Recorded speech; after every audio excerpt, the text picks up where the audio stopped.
My name is Terence Fitzgerald. I was born in August of 1935 to John J. Fitzgerald and Anna C. Cunningham. At the time when we were renting Uncle George's place, which was in the early 40s, Is that Archie Karen's place? Archie Clare's place, we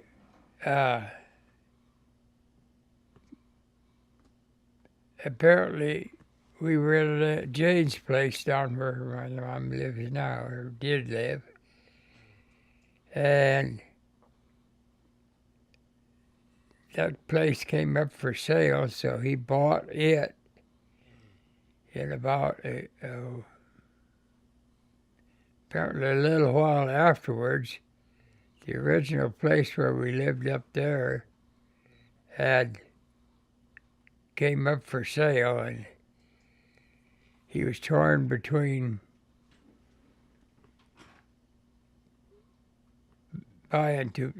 Anyways, I don't think he could afford to buy the two places, so he opted to keep the place that he had bought, which had no buildings on it. It was just a hay meadow and a grove of trees. So we had we had to move. We had a building on the other place. There was a 12 by 16 granary is actually what it was. And they it was set on skids, so it didn't go with the farm. It didn't have a permanent foundation. So they brought it, skidded it down to where Mom's house was there now. At that time, there was a lot of trees there. Kind of parked it back in the trees, and we moved into that for, I don't know how long it was. I think it probably was just a summer. But there was all of us there in the one room. And I know Mom had a cook stove outside, so she cooked under the trees. You know, we had a cook stove under the trees, and she cooked outside. And the kids didn't. We didn't have a place to sleep in the house. The girls must have, but the boys, we slept in a hayrack. They pulled up a hayrack full of hay, and we slept in the hay. And of course, if it got, you can pull hay up over here to keep the mosquitoes off, but if it rained or anything, we slept under the hayrack. But I think that was just for one summer. And that was just you and Mike? Well, and Tom. Oh, Tom slept out there too? Yeah, and I don't know. I think about that time. About that time, Johnny went to the army. It seems like, because he didn't seem to be around much. But we come winter time. Of course, we had the animals on there. We put a rope around the trees, all around the trees for a corral to keep the cattle and the horses in. And at that time,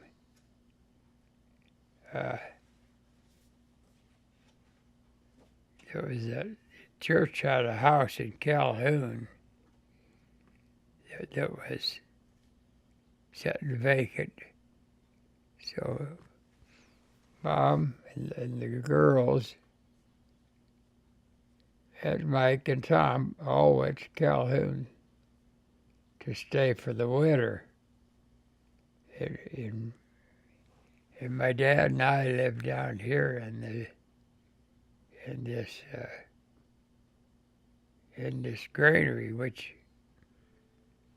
actually there was nothing in the granary but Wasn't it cold? oh yeah, kinda. we slept in a actually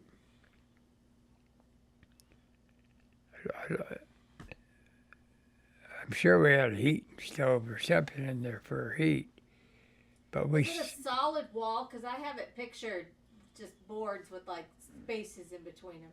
But they were solid walls. oh, it was a solid wall. They just weren't insulated. Right, it was about like this summer kitchen out here, and we lived. We stayed in there. He built a loft up above, and that's where he slept. He had a bed up there, and I had like a mattress or something that I actually slept under the bed partly. How old were you?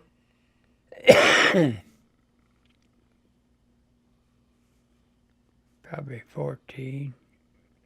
So what'd you do for school that winter then? What? What'd you do for school? I went to school up to Garryowen school. The rest of the kids went to Calhoun to school. So when did you go to Creighton? Well, after I graduated from up here, then... Which was at 14? No, I graduated when I was 16. And then you went into Creighton Prep. Right. Because, I was 16 when I started down there. And when you went to Creighton Prep, where did you stay?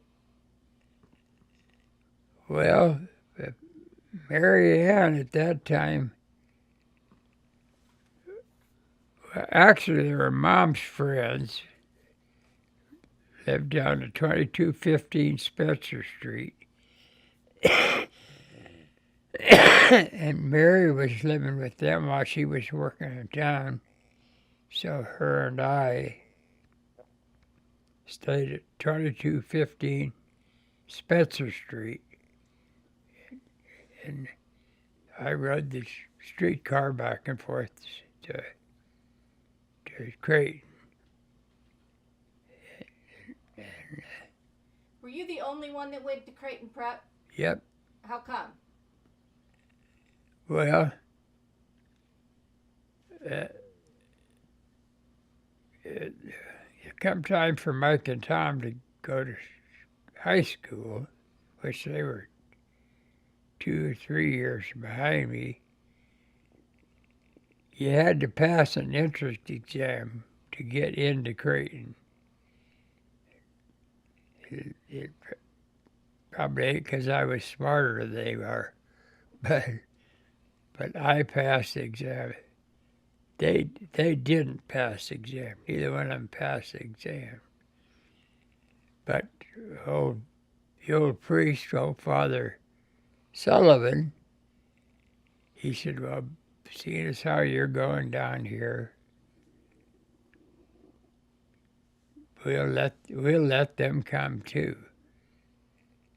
Well, in the meantime, Mom had talked to the nuns down at Sacred Heart, because that's where she went to school, and they said that they would let them, because you had to pay tuition, she would let 2 of them come for the price of 1.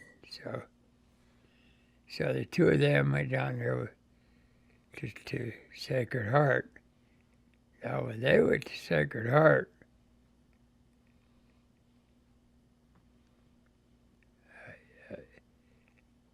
either I wasn't driving yet, Johnny must have been driving, or else they took him back and forth to school. But they didn't stay in town. They stayed home. And I think by that time, I don't think they were. I think they were out of Calhoun by that time. We stayed down here because that one winter when we stayed down here, my dad built a lean-to onto the side of the house for a room, and then on the other side of the house we built another lean-to. So we had room for everybody to sleep. Boys slept on one side, the girls slept on the other side, and my mom and dad slept on the other side, and there was... So the house that's down there now, Yeah. which part of it's the corn crib? Wasn't that like Uncle Tom's bedroom or something? No, it was where Grandma's bedroom was. Yeah. Where we, the boys always slept, was where the kitchen used to be. That was the kitchen. And then the other was always a bedroom. And then when my dad died,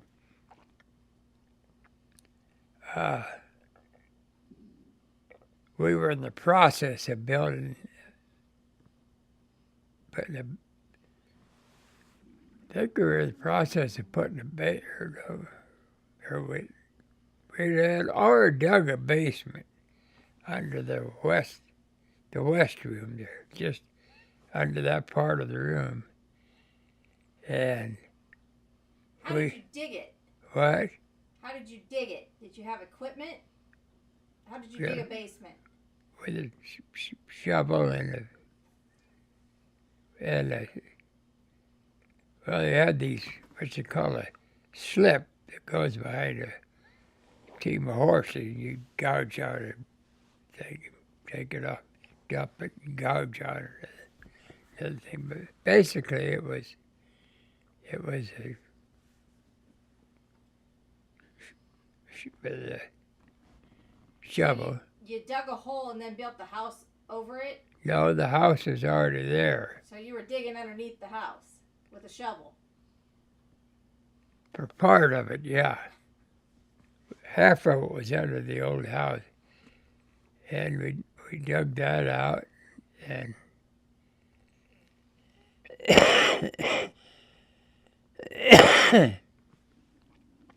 and we had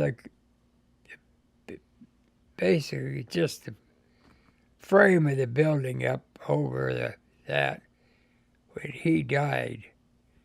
And I don't remember when. But you weren't here. Weren't you in the army or something when he died? Or you were here? No, I was here. Oh. I was here. And then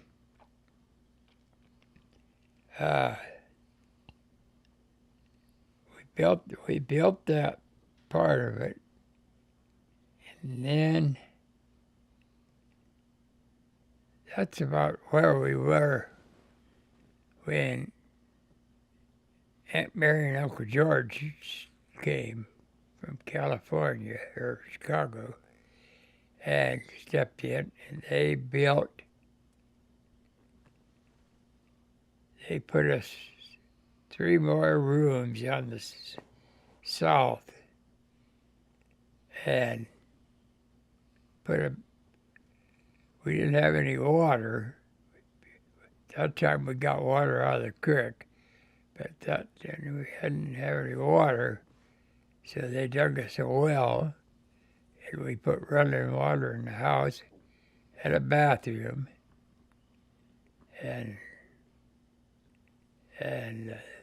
that's the way we lived for a long, long time. That was like 5 rooms, and we had enough room for us all then.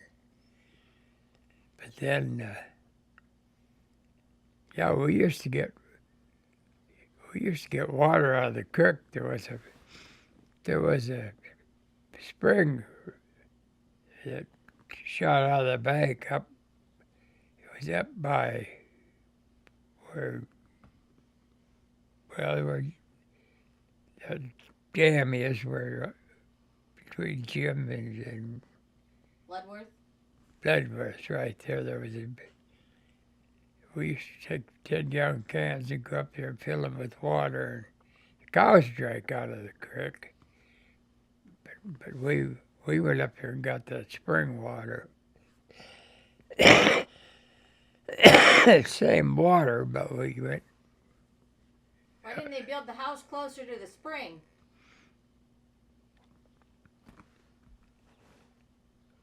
With my dad, he was torn when he decided to build, whether he was going to build on top of the hill or the bottom of the hill. So he opted to build at the bottom of the hill. So for years and years and years, we had a pile of cement blocks out there in the yard that he had bought to dig a basement out there and build a house out in front of where the house is now. The driveway come in up where Tom and Linda's driveway. We come in. Go around the back side of that hill there? No, we went right down the hill. Down the hill.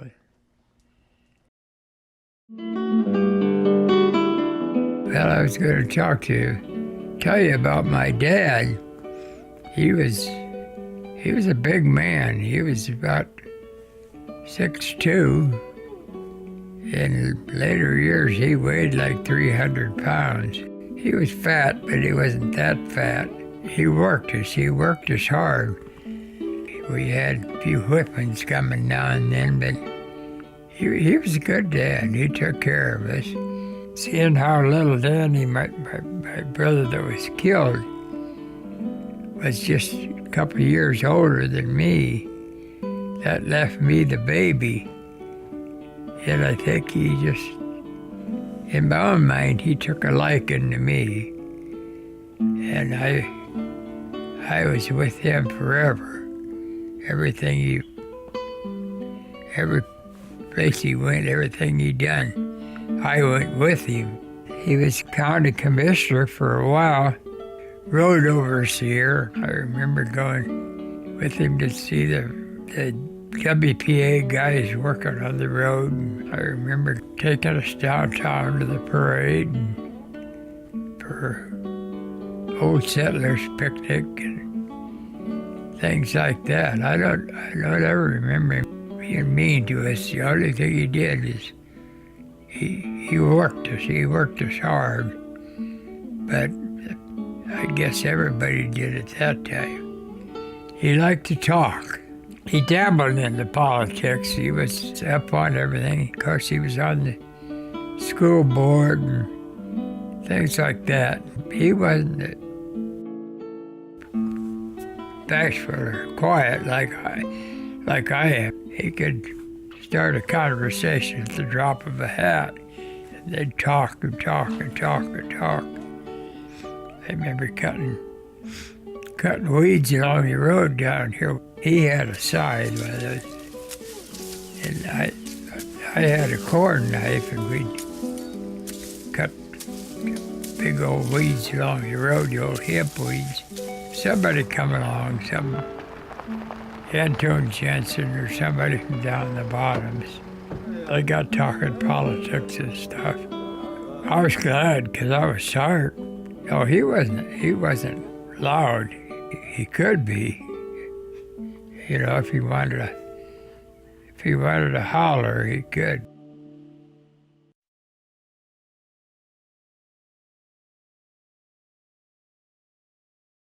Who of your siblings is closest to your dad in personality?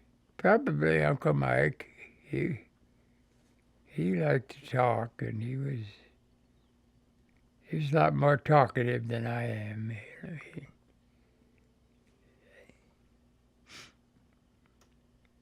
and Tom,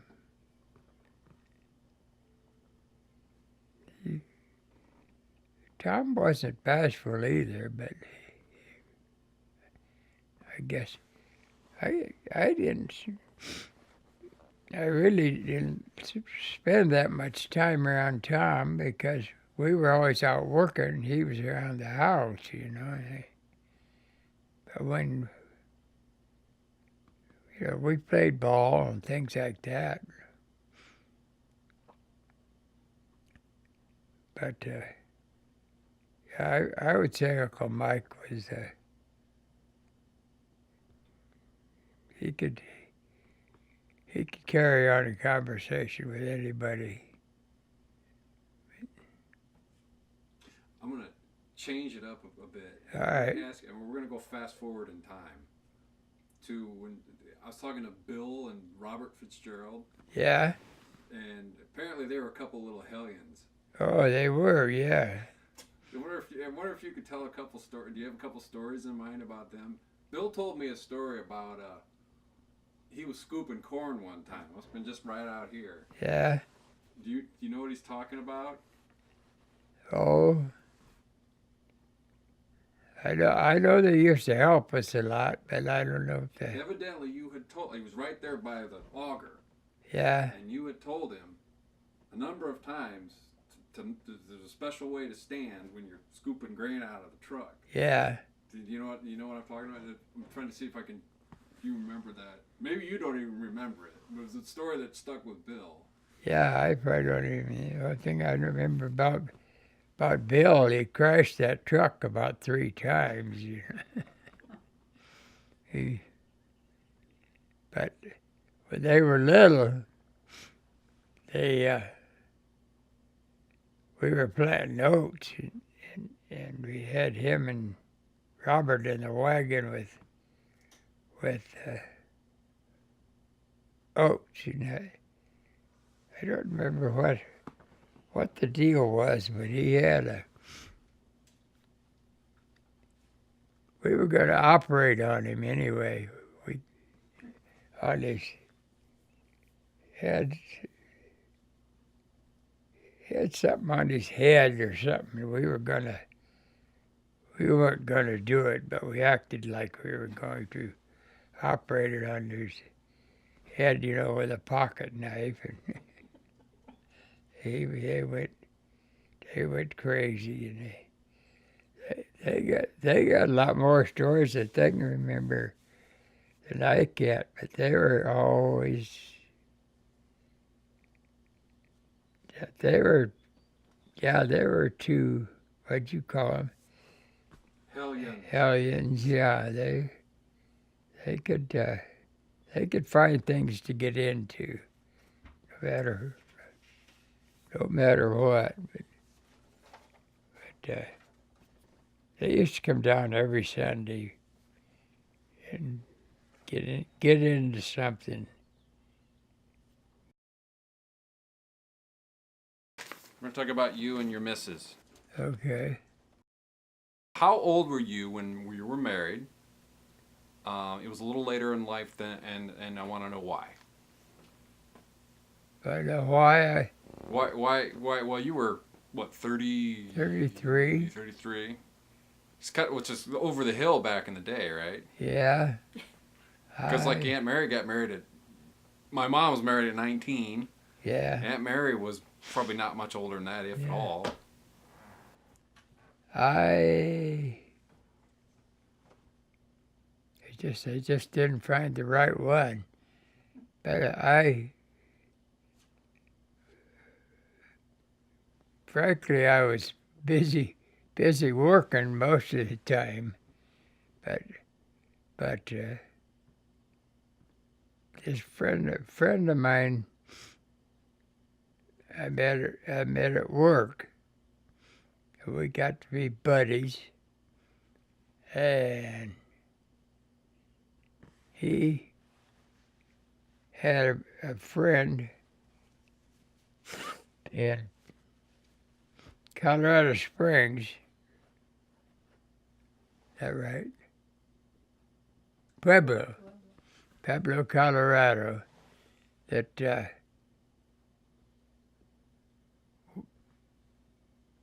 unbeknownst to any of us, he was a cousin to our brother-in-law, right? Army buddy. What? An army buddy. Yeah, but he was brother to Colleen, brother-in-law to you, Lauren. Oh, yeah. But, I'm not in the picture yet. yeah, but anyways, he went.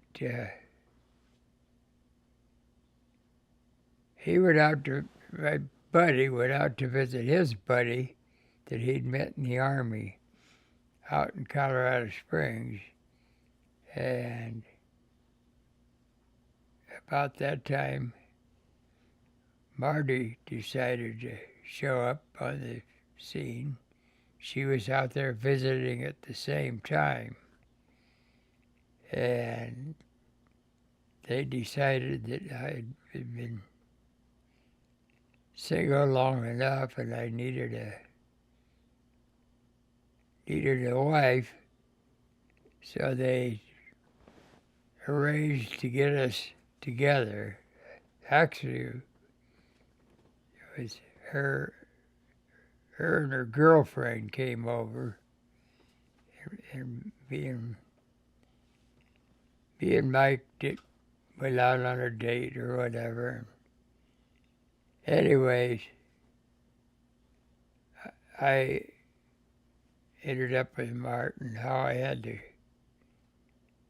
guts enough to call her, I don't know, but I did. And things progressed back and forth with then till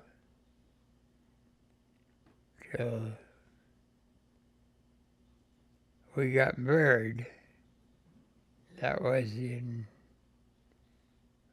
70? You can talk.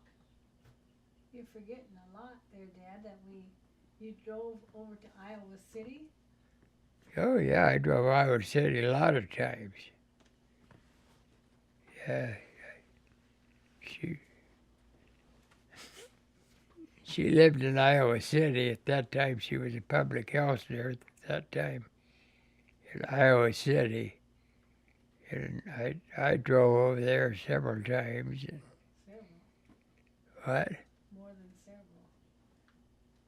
And then she came, you came over here a couple of times. And I don't know, one How long thing. did you date? What? How long did you date? About 9 months. Yeah, it was in the spring, and in the fall we got married in December. Where did you get engaged? Where did you propose? Well, that's a good question. I don't know if I did or not. Did I? Yes. I asked you. More or less, yeah. I asked you when you were going to ask me. Yeah. And you said, Well, she knew I was going to, but I didn't have guts enough to do it. So she asked me, and I says, Right now. right now. I says, will you marry me? She said, yes. So but I didn't, well, you know me, I didn't have guts enough to ask her. so when and where did you get married? We got married in Iowa City at St. Wenceslas. St. Wenceslas Church. Date. 70, 68, 68, 1968. December 14th. 14th, yeah. I always get that wrong. And we drove down to Florida on our honeymoon. I had a brand new Mustang at that time. We drove that down to Florida and drove around for a couple of weeks. Come back home. And we moved up here. And there was nothing here but an old house. And I had in the meantime bought an old trailer house and backed it in alongside the old house that we had out here, and cut a door between them, and we lived in the old house and the trailer for. Well, I told her when we did that, I said, I'll build you a house within a year or two. Well, after about, 1 year, 2 years, we decided, we got looking. Anyway, we decided on this house here. But the reason why we put the house here, because we were going to build another house kind of over where the old house was, but never happened.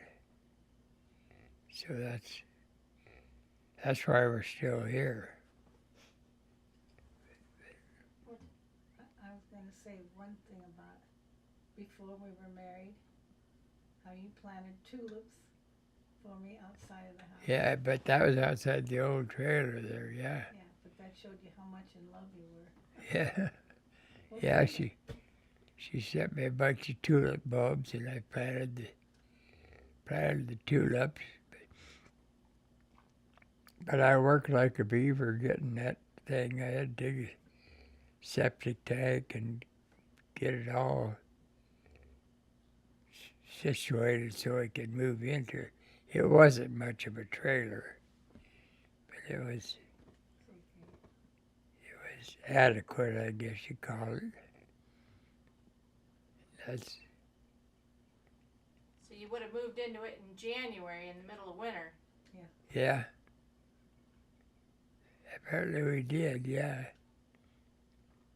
Because we had that, did we have that heating stove? Yeah, but only in the old house. What? It had a furnace in it, that trailer. And Yeah. the old house, we had that little heating stove. Yeah. It had a heating stove. At that time we had a bunch of calves and cows up here, and we had to take care of them.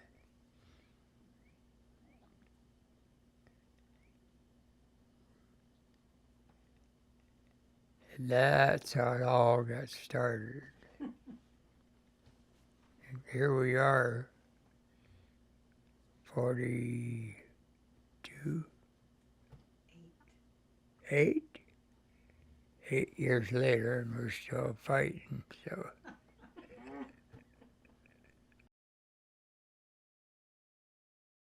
Yeah, I personally myself wanted big family, big as I could get, I suppose. But we had Travis, or Terry, and she had trouble with having Terry. And then Tammy was born without incident, right? And then you had a miscarriage. Before Tammy. before Tammy. She had a miscarriage before Tammy, and then Tammy was born, and then Tanya, and we figured that was enough. That was she wasn't going to go through that again. And what? No, I wasn't happy till I had Travis. I know, but I say so we decided to have one more. I wanted a boy, so did she. And we got Travis, and that was it. It's a good thing. How'd you decide on the names? I know where your name came from. Or no, Oh, I'll tell you. I know where Tammy's from. Yeah, we started with No. T, Which one was the country singer? Tammy. Okay. What? No. She wasn't country. She was a movie star. Travis, yeah. Terry picked out Travis. Yeah, I don't pick. I picked out Tammy, and then I loved the name Tanya, so we agreed on that. And Terry came after his dad, so How come we didn't make Terry a junior? I don't know. Oh, I know, we wanted to name Mike, get Mike in there, Terence Michael. Just it's the way it was then, I guess. I don't know if we had a particular reason, I suppose. So the name wouldn't die out, I suppose. Yeah. Tamara Mamie after my mom, and Tanya Marie after Marie. Then Travis Peter. Well, that's After how my it goes. dad. Trust me. Well, I was going to tell you about on my birth certificate that had Terry, or not Terry, it was You already baby Fitzgerald. You already told them that, I don't know if I did or not, but when I went to work, they wouldn't accept it. I had to have a birth certificate, and they wouldn't accept the birth certificate with baby Fitzgerald on it. So I had to get my given name or my true name or whatever it is put on my birth certificate. But and that's why actually Mike and I went together, and I think that's why Mike's number was 20, his payroll number was 2058, and mine was 2059. When it got, I didn't think it made any difference, but when it come time to lay off, they laid off everybody up through 2059. I got laid off and Mike didn't. And that's when I went up to the power company and got on. But when I got laid off down there. So that name, baby, served a purpose, I guess. Maybe the good Lord knew what he was doing by saving me that long. I was the hick from the sticks because I come from out the country. All these other kids, all these Catholic schools and all that in Omaha, and I was, besides that, I was younger than everybody else. I was a year younger, and I got bullied around a little bit, but I kind of got used to that. And I finally did made a few friends, and I did all right scholastically. They put us into like 4 different classes. There's about 120 kids in each class. No, there's 20 kids in each class, or 30 kids or something. Because anyway, after they test you and all that stuff, I ended up in what they call C class, which was better than D, but not as good as A class. And I ended up in C class, and they give you a ranking at the end of the year, how you ranked in your class. And I was ranked about 27, 28 in C class. I never did get to B class, and never dropped down to D class. How many graduated in the whole class? I think there was about 40 kids in each class, so that would be 80 kids. Yeah. Did you have a graduation ceremony? Mine was to come home and plant corn. But I'm sure they did. But I got my graduation certificate, come home and planted corn that day. I remember that. Something else, Hannah, and I have this on another, but I think it's worth asking again. What did you want to do?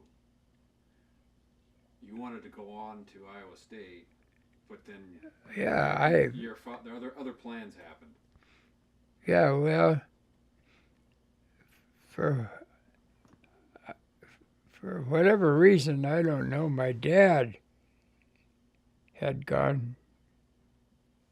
He only had 11 grades in Calhoun High School, and he went on down to Creighton, which had to cost him some money,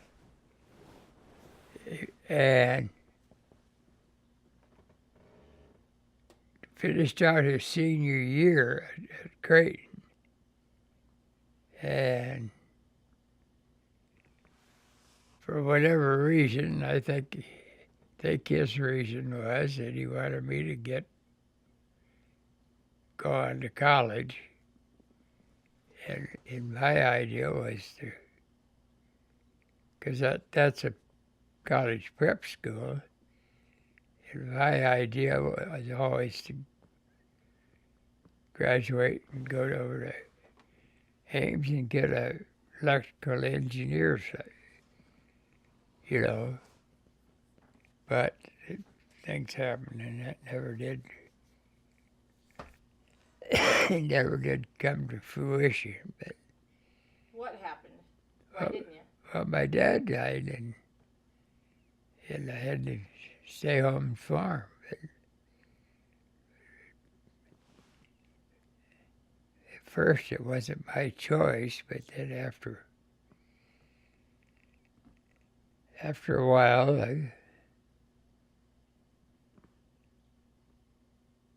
I don't. To this day, I don't know if I was ever meant to be a farmer or not, but that's where I ended up.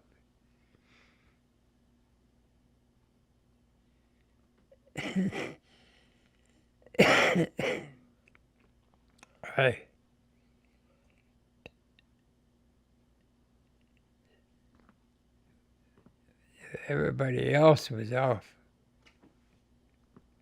playing baseball and golf and all that stuff, and I was home working, and that didn't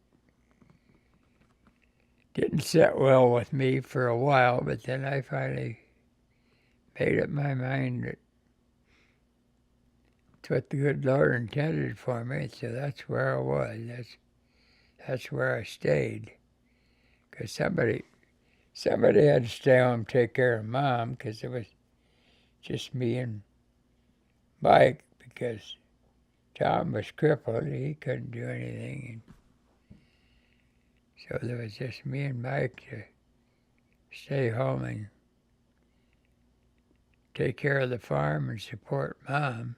So that's what we did. There. Tell him what the good Lord told you. What? What the good Lord told you. That's what I said. The good Lord told me. I stay home, take care of your Mom, and however many years you give up on that end, you'll get on the other end. So maybe I'm getting the other end now. I'm 82 years old, so.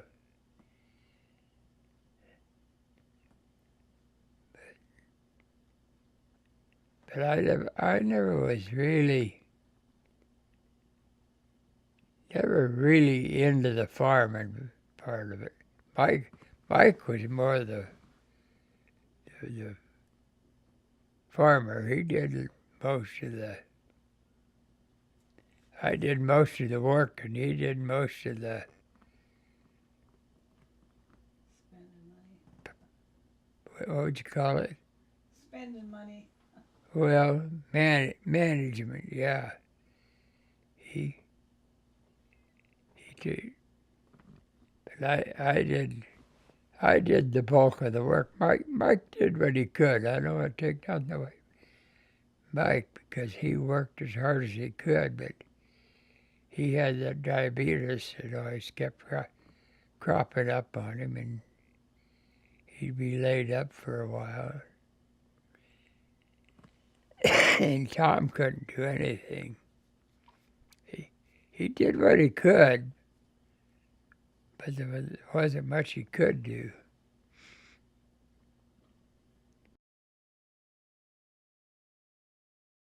Oldest one I remember was Mom's Uncle Jimmy Garryowen. He lived over in Farley, Iowa. I don't know how old he was, but he sticks in my mind as being an old guy. At that time, he lived in a home over in Farley, Iowa, where their original farm was.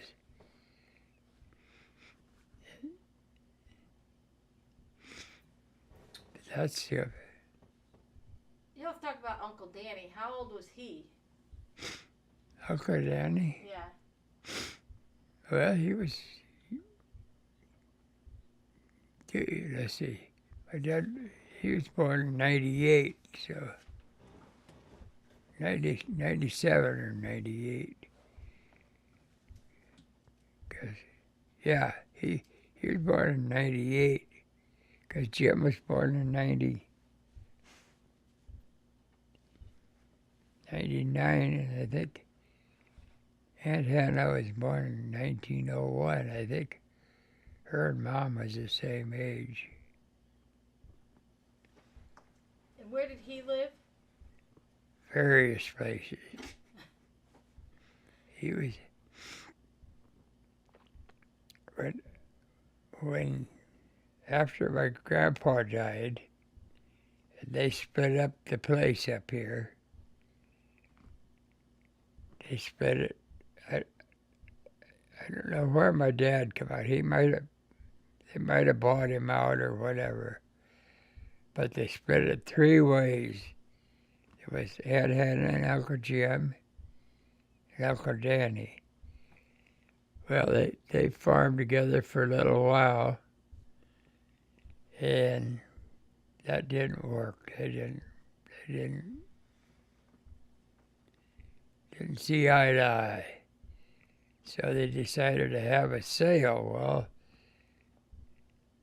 they had a sale. They had to sell everything they had so he could get his 1/3. So they had everybody had neighbors come in and evaluate everything. They'd evaluate an axe and a saw and little stuff they had. And Uncle Danny took his money and left. And went to farming on his own. And he farmed. I remember farming down at Mud Lake, which was where the rock quarry is now. There was a farm there. That was Mud Lake. He farmed down there.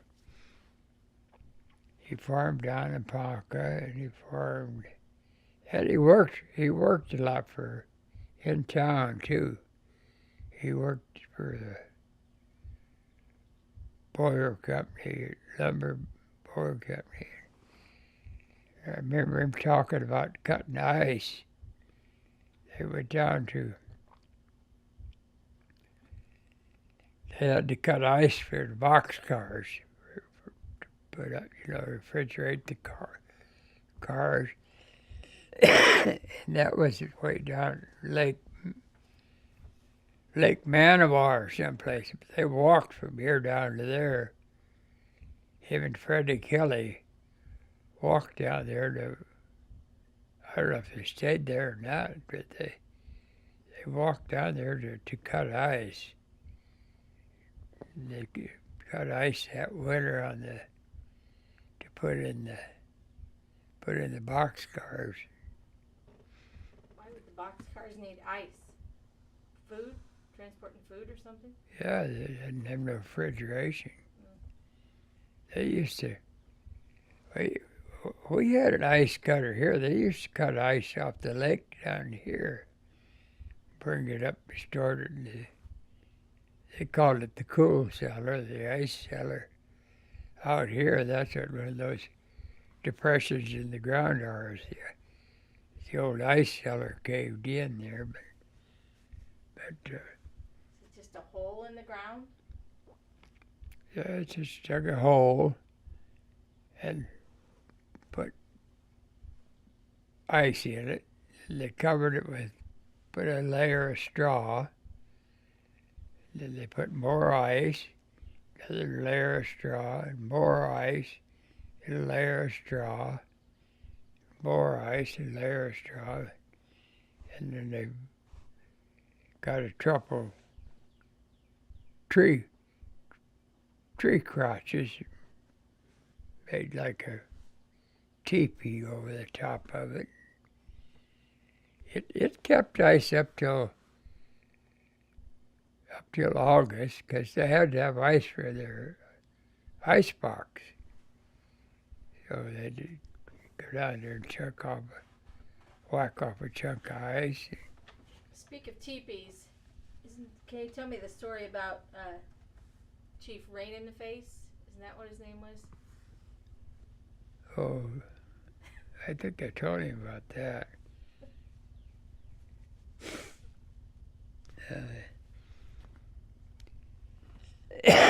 My dad, at that time, rented Tom Kelly's place up there where George Cobb lives. And most people don't know this, but the top of that hill was an Indian graveyard where they buried the Indians. Well, people didn't think nothing of it then. They were plowing. I remember walking behind the plow and seeing bones and stuff, But Butch Safford and us were up there one time and dug up a skull, a regular skull. Took it down to Earl, that was Butch's uncle. Her grandpa, I guess it was. And he brought that thing in the house and he says, "Take that damn thing back and bury it. Get it out of here. Take that damn thing back and bury it." Didn't you name it before you took it to him? What? Didn't you name it at some point? Well, I think we did just call him Old Rain in the Face or something like that. Well, my dad used to be singing old Irish songs all the time. I suppose he learned it from my grandma. He'd sing, well, he used to sing Danny Boy all the time, but then they were all in Irish, and I didn't know what they were what they were saying, but they were songs that she taught him, you know. He liked to sing. He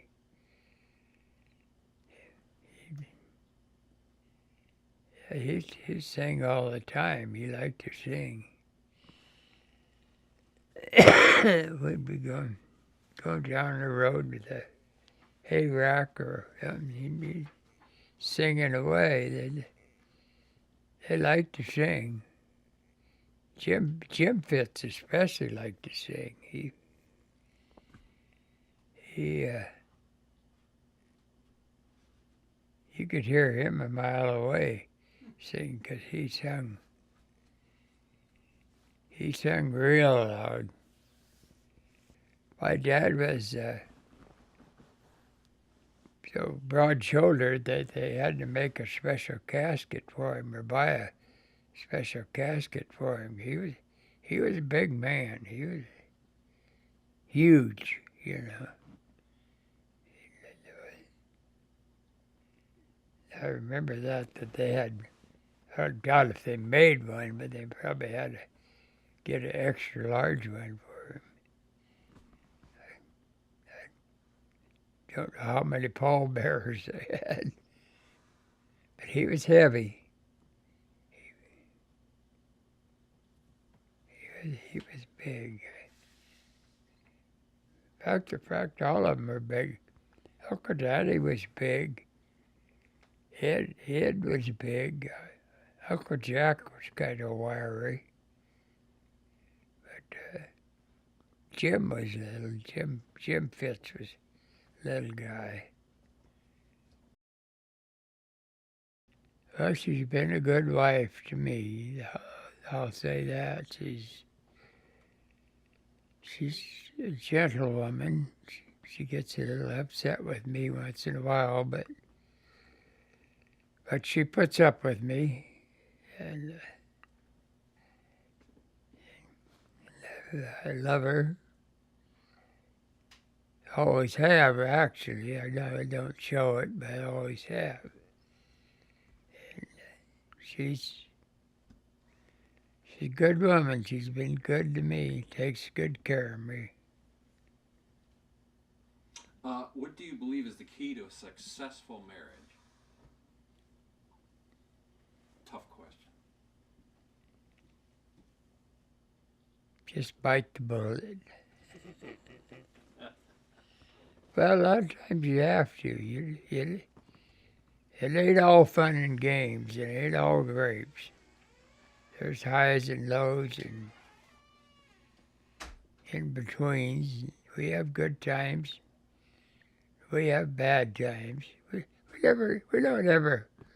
had any bad times, real bad. We just had a few disagreements, but we resolved them, you know.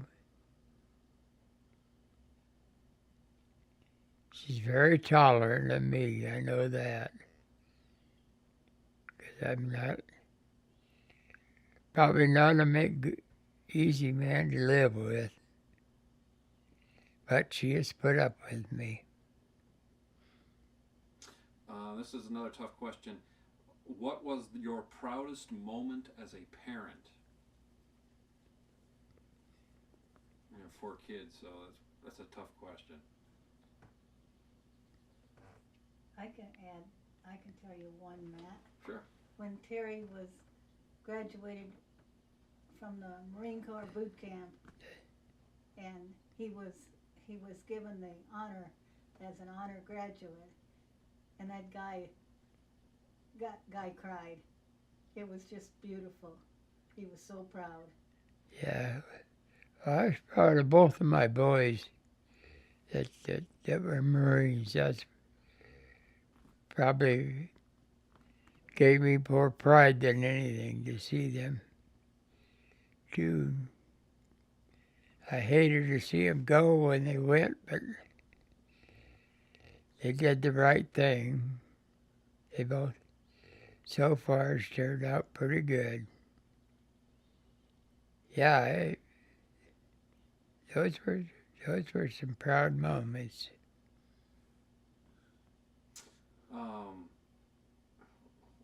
Real quick before we lose power, of all the things you learned from your parents, which do you feel was the most valuable?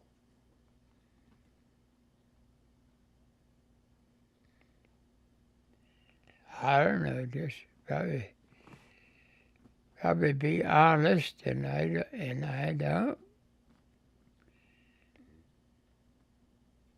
don't like to argue about anything. I'll give in before I argue about a whole lot of things. I don't know if I got that from them or from just being wishy-washy. I don't know.